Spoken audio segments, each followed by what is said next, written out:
Ladies and gentlemen, boys and girls, children of all ages, as we continue to prepare for our fractions test that will be on Friday. We were supposed to take it last Friday, but all of us skipped school, so we'll just take it this Friday. We're going to do a quick lesson on subtracting fractions.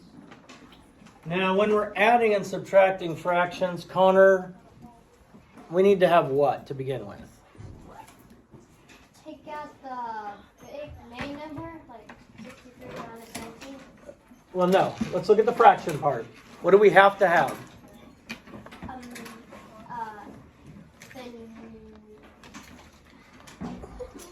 Janessa? Common denominator. So I'm going to change this to 63 and 4/8 minus 19 and 7/8. So now we can subtract that. However, there is a problem. Chloe, can you tell me what the problem is? You can't subtract 4 from 7. Good. I cannot subtract 4/8 minus 7/8. Ain't going to work.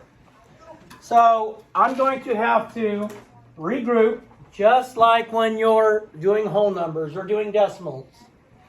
Sometimes we have to borrow from the whole number.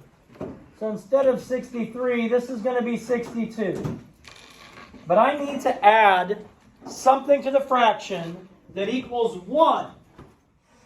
That will help me when I subtract 7/8 from it. Rylan.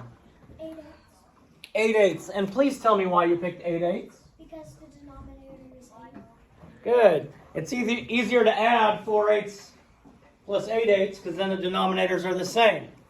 So now I have the problem 62 and 8 plus 4 is?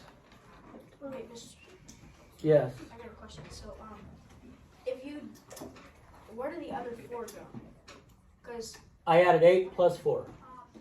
I know what you borrowed, right? Yeah, so I took one whole away from my whole number, so 63 becomes 62. I had to add that whole to my fraction. I know, but if there was no fraction and you subtracted 19 and 7/8 minus 63, you would make it 8/8, right? Well, yeah, if there was no 4/8 here? Yeah. Yeah. So where the other 4? Because you added 4 to 4/8. Yeah, because 4/8 plus 8/8. 4/8 was already there. Because I found a common denominator. 1/2 equals 4/8. And now I can't change the value.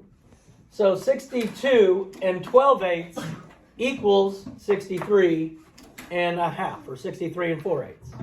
Okay, and we'll do one without, where this doesn't have a fraction also, okay?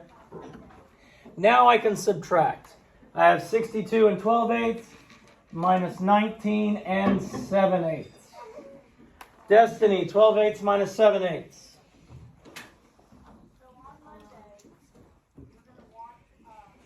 5/8. Good. And then we have to subtract our whole numbers. Dax, 62 minus 19.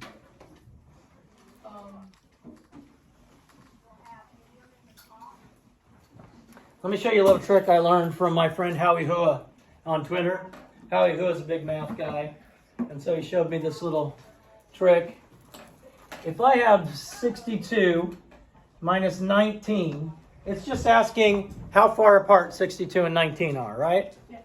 So if I make 19 20 by adding 1 to it, if I add 1 to 62, then I get 63, and 63 minus 20 is what, Dax? 43. 43. So now I have 43 and 5/8. 43 and 5/8. It's kind of cool because I changed it so Dax could do it in his head. But I had to keep them the same distance apart. So if they're this far apart and I add 1, I'm still moving them just a little bit, but I am moving them both the same, then it's going to give me the same difference. All right, so 43 and 5/8. Let's look at another one. And I think this might answer your question, Colts. No, I figured it out. When you, because I couldn't see the 12 eighths. Okay. So I thought I couldn't. Okay. Let's do 88, subtract, let's go 22 and a third. 88, subtract 22 and 1/3. So if I write it here, I've got 88 minus 22 and 1/3. Now the mistake that happens, and I saw this on some people when they did the Tale of the Turtle Temple too, is they just move the 1/3 down. You can't just move it down. I mean, that's not the way life goes. We can't just move it down. So we have to take 1 from our whole number, which now makes it 87. And I have to add a fraction that equals 1. So 87 and how much, Aiden? 3/3. 87 and 3/3. So if I want to rewrite it, I have 87 and 3/3 minus 22 and 1/3. Now, I can simply do this problem. Emma, let's do my fraction first. 3/3 minus 1/3 is 2/3. Alana, 87 minus 22 is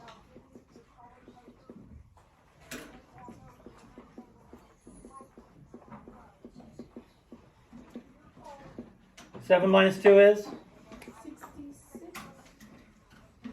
good, 65. So we have a difference of 65 and 2/3. Okay? These things are commonly missed, and I just want to make sure that you know how to uncommonly get them right. Boom, shakalaka, peace out, God bless, love you, do some kind today. Save the beast, please subscribe.